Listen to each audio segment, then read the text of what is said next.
A 20ª, São Francisco, São Vicente de Paulo. A união faz a força. Sede unidos para seres fortes. O Espiritismo germinou, deitou raízes profundas, vai estender por sobre a terra sua ramagem benfazeja. É preciso vos tomeis invulneráveis aos dardos envenenados da calúnia e da negra falange dos espíritos ignorantes, egoístas e hipócritas. Para chegardes a isso, mister se faz que uma indulgência e uma tolerância recíprocas presidam as vossas relações. Bom, a gente tem que entender que a doutrina espírita ela foi criando raízes de pessoas sérias procurando trabalhar, pessoas sérias procurando entender. No início da doutrina espírita não tinha tanto a perseguição por parte das religiões. Muitos dos adeptos fundadores do espiritismo eram católicos, protestantes e judeus, que sentavam na mesma mesa, conversavam, discutiam o assunto. Depois que as pessoas foram começando a querer separar o espiritismo como religião, porque até então ele era uma filosofia apenas, e para separar como religião, começou a criar algumas picuinhas, algumas implicâncias. Mas as raízes já estavam bem formadas. A base filosófica já estava bem explicada e devidamente dimensionada. E aí faz a parte que os espíritas precisam de se precaver, que são contra os dados da calúnia, da inveja.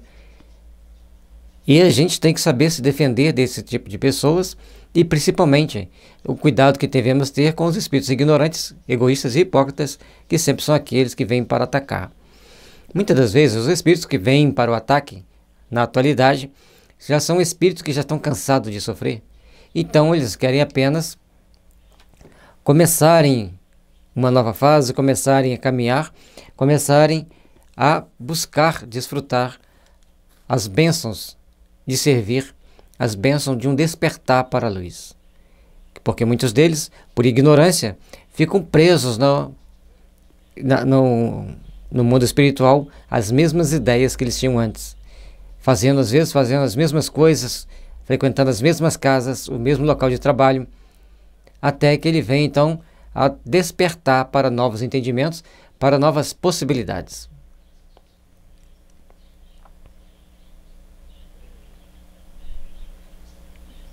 Então nós temos que desenvolver a indulgência, a tolerância, para que a gente possa ter uma boa relação com esses que ainda não nos entendem. É uma coisa que é importante. Se a gente estuda, se a gente tem o conhecimento da doutrina, se a gente tem o conhecimento daquilo que a gente professa, os ataques se tornam menores, porque quando você dá uma resposta que a pessoa vê que você sabe responder, ele afina, ele para de atacar. Agora, se ele ataca, você dá uma resposta atacando também, aí ele já começa a destoar a situação. Que os vossos defeitos passem despercebidos, que somente as vossas qualidades sejam notórias, que o facho da amizade santa vos funda, ilumine e aqueça os corações. Assim, resistireis aos ataques impotentes do mal, como o rochedo inabalável à vaga furiosa.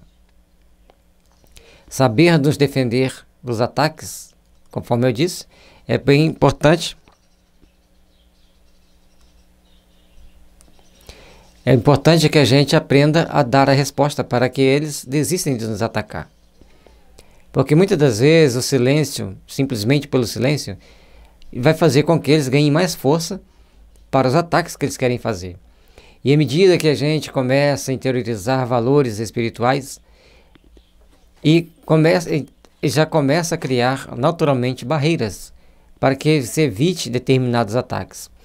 E quando as respostas são concisas, educadas, brandas, mais firmes, esses contratores, pessoas que gostam de ficar atacando, os detratores, né, eles desistem dos ataques.